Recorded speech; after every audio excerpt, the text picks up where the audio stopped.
Rickshaw taxi चालकाच्या मराठी सक्तीवर मंत्री प्रताप सरनाईक ठाम, पण अंमलबजावणी लांबणीवर पडण्याची शक्यता. मराठी शिकण्यास मुदतवाढीबाबत उद्या निर्णय. संघटनांनी मागितली 6 महिन्यांची मुदत. मराठी रिक्षा चालकांविरोधात मनसे रस्त्यावर उतरणार. परप्रांतीयांची दादागिरी खपून घेऊ नका. राज ठाकरेंनी पदाधिकारी आणि कार्यकर्त्यांसमोर मांडली भूमिका.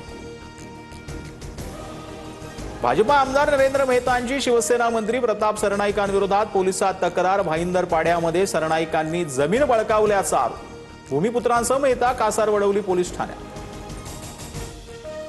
उद्धव ठाकरे विधान परिषद न लढण्यावर ठाम. मवियाकडून ठाकरेंची मनधरणी. ठाकरे उमेदवार असल्यास निवडणूक बिनविरोध.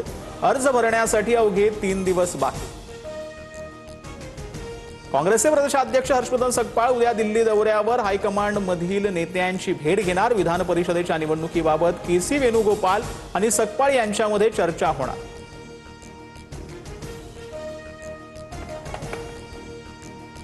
प्रहार पक्ष शिवसेनेमध्ये विलीन करा आणि विधान परिषदेवर जा. उपमुख्यमंत्री शिंदेंची बच्चू कडूंना ऑफर. पक्ष विलिनीकरणाबद्दल कडूंची पदाधिकाऱ्यांसोबत चर्चा, तर कडूंचा निर्णय मान्य असल्याची कार्यकर्त्यांची भूमिका.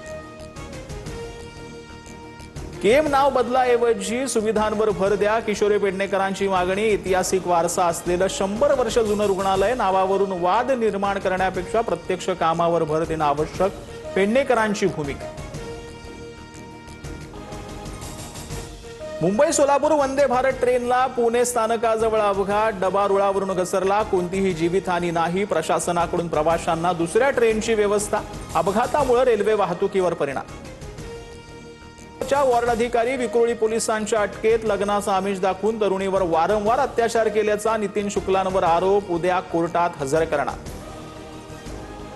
देशातील सर्वात उष्ण 15 शहरांमध्ये महाराष्ट्रातील 3 शहरं. राजस्थानपेक्षा महाराष्ट्रात सर्वाधिक तापमान. आतापर्यंत उष्माघाताचे 10 बळी.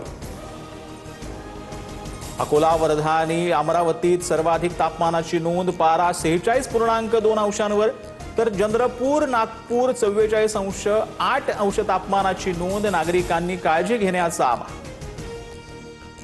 जगातील 100 सर्वात जास्त शहरांपैकी 95 शहरं एकट्या भारतात. बहुतांश भागांमध्ये पारा 46 अंशांच्या उंबरठ्यावर.